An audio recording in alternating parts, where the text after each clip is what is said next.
Good Thursday morning. Bill Loveridge here with Community Church of Loyalton's Daily Devotion. Today's devotion comes from Everyman Ministries, and it's entitled Transaction versus Transformation. Romans 12:2.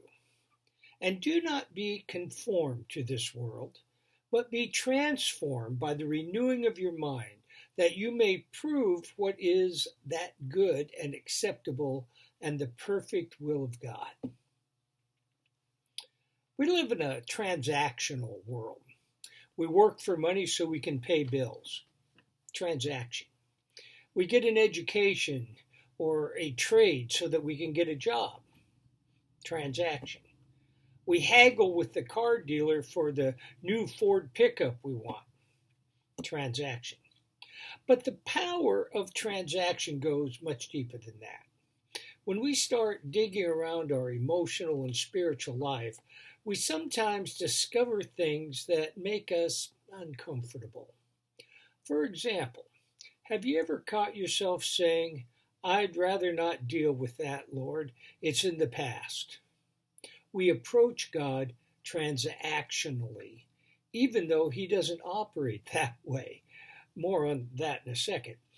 It's great to move on from past struggles, but it's an entirely different thing if you're just ignoring the damage the struggle created. Typically, we don't allow God to deal with our past. We transmit that pain onto the people we love the most. That churning sludge of ugly emotions, no matter how deep you've buried it, spews out in frustration and angry words.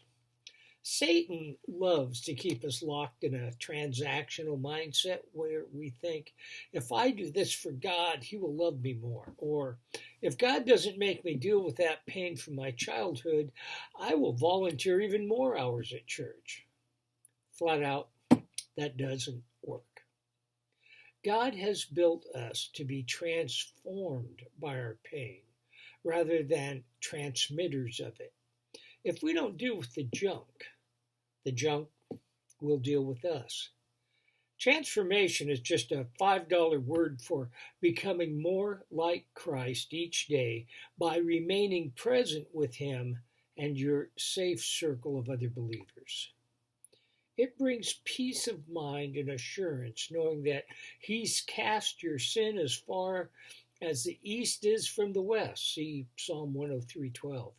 It also means that our terrible memories and struggles don't need to weigh us down any longer. Ditch the transactional mindset. You don't need to barter for God's favor.